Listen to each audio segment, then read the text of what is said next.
Some people are so negative about for-profit hospitals. Congressman Pete Stark, who introduced the Stark statute in the States designed to combat fraud in the industry, is one of those. The for-profit chains, he said, have the minds of piranha fish and the hearts of Doberman pinchers. In South Africa recently, I discovered that Doberman pinchers could actually be quite reasonable if you were nice to them. But we're not here to talk about pets, we're here to talk about patients. And in recent years, the government's privatising agenda has moved into top gear with its so-called transformation programme, generally reported without quotation marks in our national newspapers. Today, even medical trainers have become major players in the commercial world. Take the Royal College of Surgeons in Ireland, which in 2006 had a turnover of 91 million. Recently, the RCSI has built a private hospital and something called a health oasis in Bahrain. And the college is now poised to brand itself globally. Thanks to recent legislation, the college enjoys the powers of a modern corporation. It has been empowered to go into partnership with the pharmaceutical industry, for example, to manufacture and sell drugs, tax-free. Unless, of course, the Charities Bill, which has been snailing its way through the Dáil, actually decides to close this loophole on for-profit subsidiaries. In the States, for-profit subsidiaries of not-for-profit hospitals are liable to tax, not here. And it's not as if the college is actually doing that much to alleviate our shortage of doctors, which, as you probably know, is fairly acute. 3/4 of all graduates of the RCSI actually work overseas. And its court to patrons is also worth a look at the website. You'll see there Ireland's billionaire businessmen whose commercial projects enrich each other for the common good. During the 1990s, pressure built up to open public services such as health to international trade. From 1990 to 1997, foreign direct investment in healthcare in the United States rose by a multiple of 10, marginally increasing competition in a rather crowded sector. So what happened? US healthcare companies looked to other countries to boost their flagging revenues, especially those like Ireland that offered tax-funded schemes tailor-made to suit the needs of private for-profit corporations. These companies campaigned for the privatisation of all public services worldwide.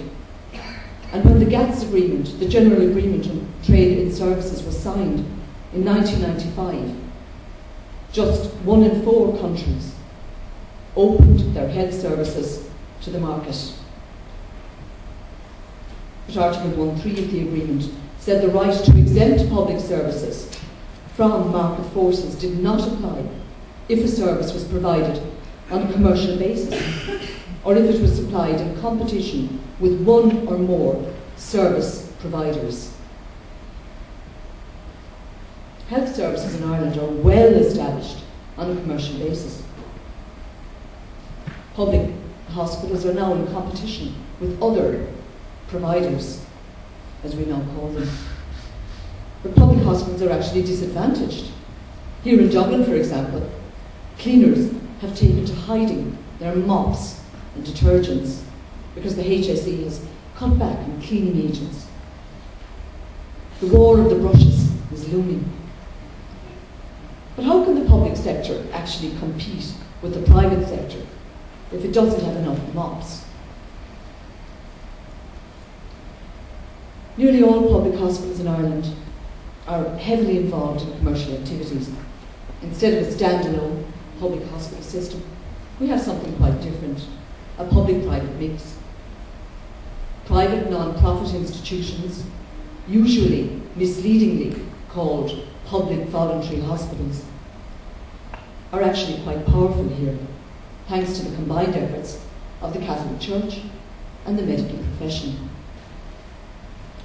But one of the problems in having a really powerful private non-profit sector is the ease with which a non-profit can actually morph into a for-profit.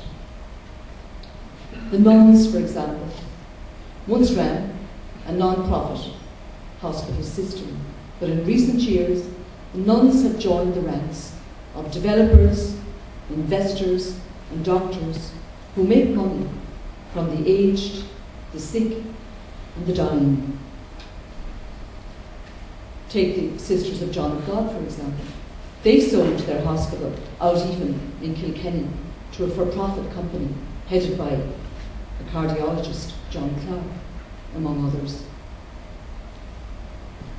And here maybe you should note that the medical profession has played a certain role in developing private for-profit healthcare enterprises, particularly in recent years. Individual doctors have led the way, in some cases, by setting up residential villages, retirement villages for older people. Some have even been instrumental in bringing private for-profit healthcare corporations in from the United States. I suppose one of our big problems is that we've never really succeeded in having a real public health system in this country. Beds in both public and private hospitals were given as presents to medical consultants for their private practice as far back as 1953. Since 1970, these hospitals have been allowed to charge. And now, officially, some of these beds are regarded as money-making entities. In some private, not-for-profit hospitals, think of the big Dublin maternity hospitals, for example, these money-making beds amount to 50%, or maybe even more, of the entire quota. At least 90% of our hospital consultants are paid out of the public purse. And this is the kind of arrangement that joins the public hospital system to the private. In fact, the two are joined together at the hip, like Siamese twins. Staffing is crucial. Hospital consultants hold posts that actually straddle the public and the private. And 1 in every 3 consultants holds this kind of post. The common contract, which of course we hear that the Irish Hospitals Consultants Association is going to reject today, the latest deal. This is another joint that actually joins the public to the private. This is a very unusual contract, or so we have been told. Most unusual, almost without parallel. And under this contract, 2 in every 5 hospital consultants are actually entitled to practice privately off-site. All are allowed, of course, to practice privately on-site.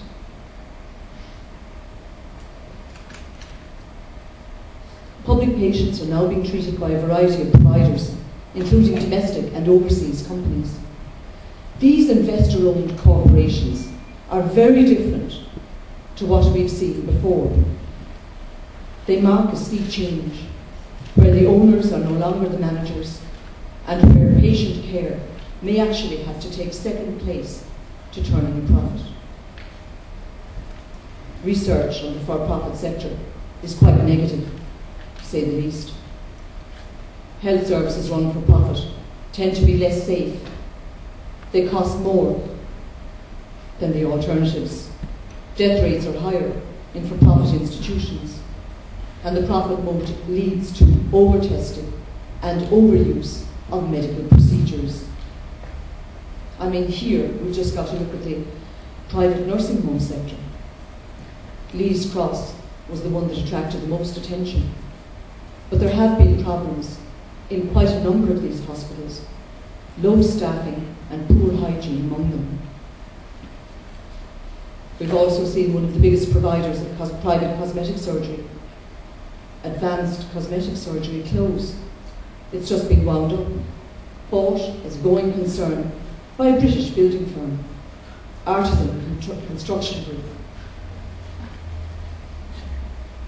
Advanced cosmetic surgery ran into difficulties after a woman died following a tummy tuck in one of its Dublin clinics. And at least 17 legal actions are pending against Advanced at the present time. So with clinical services outsourced to private for-profit companies, privatisation has been brought into the heart of the system. We now face a future where these services, paid for out of the public purse, will actually be increasingly provided by for-profit operators. New roles given to the private sector include providing beds for public patients under co-location, carrying out medical procedures under the National Treatment Purchase Fund, and implementing that golden formula: design, build, maintain, and operate health facilities.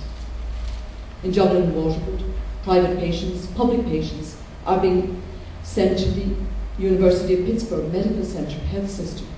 This is UPMC, in Waterford and in Dublin. This is actually a vast hospital chain whose annual turnover is nearly half the size of our total spend on health every year. But UPMC, like many American healthcare corporations in this country, has a background in fraud in the United States. Today, the investment of choice has become a nursing home rather than a golf course. Fianna Fáil introduced tax breaks for building or refurbishing hospitals or nursing homes in 2001. Initially, for not-for-profits, they were extended to the for-profits in 2002. Since then, private nursing homes have proliferated. By October 2004, there were over 400 private nursing homes in this country, with a total of over 16,000 beds. Some of these, of course, have since closed. One nursing home chain in the south, Golden Meadows, actually described its main business as real estate management. And within months of the 2002 Finance Act becoming law, a major US chain sought to enter the Irish market, even before it had finished paying its fraud bills to the US government. This particular company, HCA, went on to pay a total of $1.7 billion to the US Justice Department to settle allegations of physician bribery and insurance fraud. Charges were both criminal and civil. It was the biggest fraud bill in the history of American healthcare, in an industry mired in corruption. You may know that HCA's successor company, Triad, ran the Beacon Hospital in South County Dublin until a couple of months ago. And were it not for a recent buyout, Triad might even now be in line to run 3 of the new co-located hospitals in Dublin, Cork and Limerick. As it is, it looks as though these hospitals will actually be run by UPMC. Another milestone, of course, was opening up the market for private healthcare insurance to major players like Google. But we always had a multiplicity of small insurers, along with VHI, which, as you probably know, is now in the process of being privatised. Yet another milestone was the National Treatment Purchase Fund in 2002. So you can see the kind of dovetailing that went on. First of all, you had the tax breaks in 2001, not-for-profit. Then in 2002, the tax breaks were for-profit. And also in 2002, you had the highly complementary National Treatment Purchase Fund. This was actually designed to outsource services for patients to the private for-profit sector. The fund treats quite a small number of public patients who have been waiting for more than 3 months now for selected procedures, for example, cataract surgery. In 2006, the fund treated just under 17,000 inpatients at a cost to the taxpayer of 79 million. I don't know if you consider that good value or not. But the fund does actually more than give business to for-profit clinics. in an Alice in Wonderland way, it transfers public health monies to private for-profit hospitals. Doctors are paid twice to treat their public patients, and taxpayers pay twice for their services. Clinical services are also being outsourced by the HSE, but how much and what it costs, we just don't know.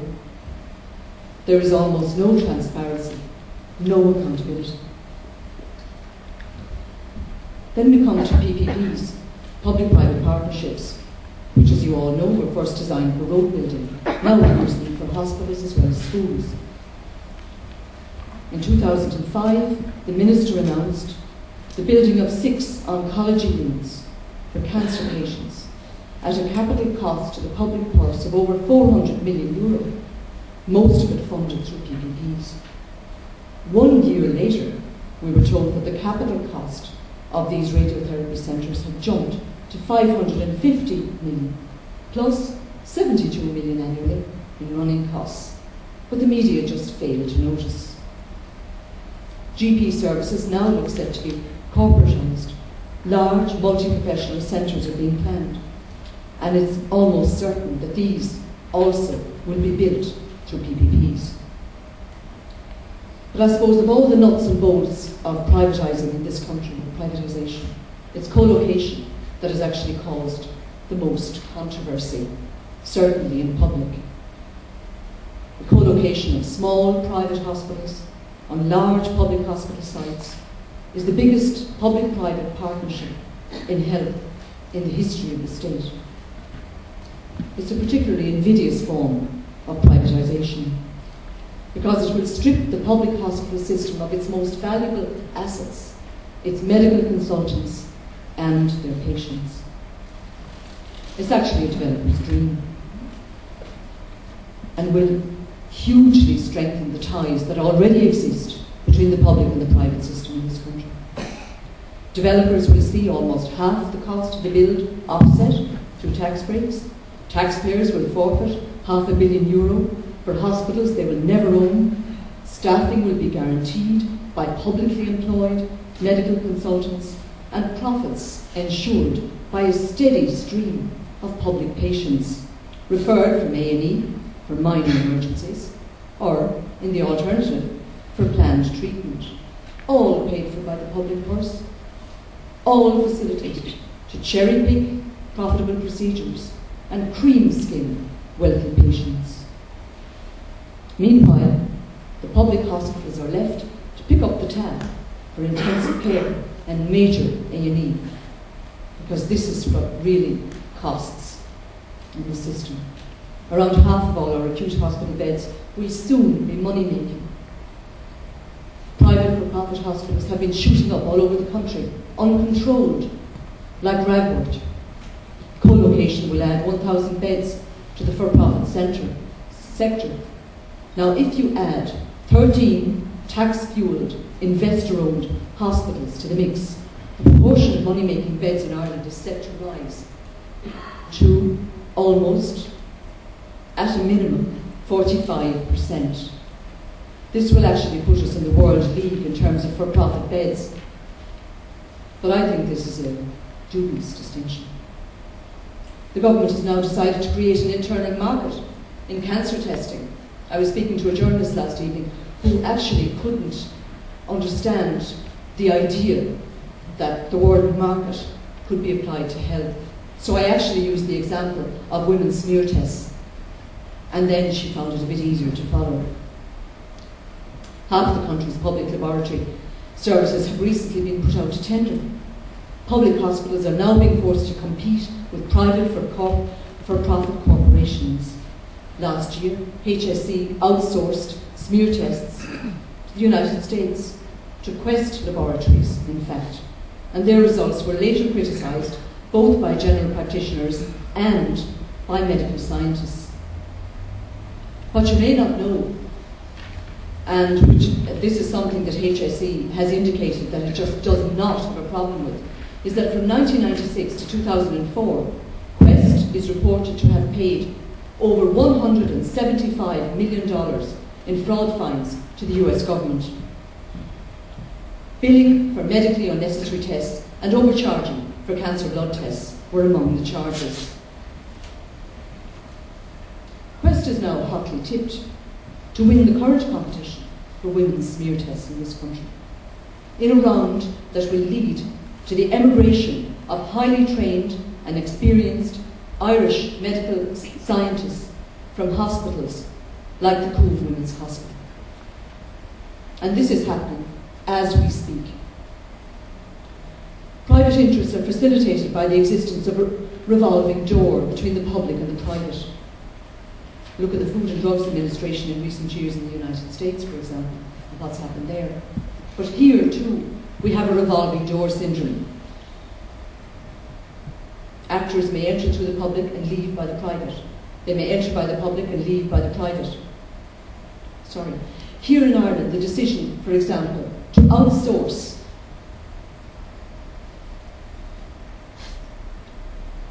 the decision as to where the new public hospital in the northeast should be located was actually outsourced to a private company.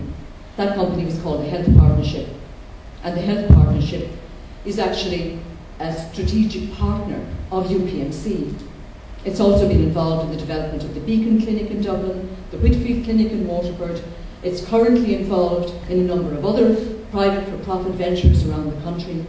For example, the Windale Clinic in Letterkenny for Northwest Healthcare United, the Rehab Hospital in Carlow for Eurocare, an elderly care complex in Clondalkin for a company called Seek, Vista Primary Care Centre for a company called Swanview, and for the Flanagan Construction Group in Tullamore, the Wellwood Health Park.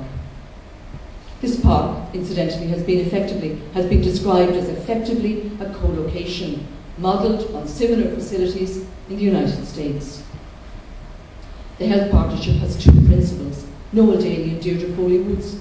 According to the company's website, both have worked for the healthcare division of a US law firm. Noel Daly, interestingly enough, is a former CEO of the nursing board of An Bord Alternate and a former member of Corlin and Uspedale, the Hospitals Council.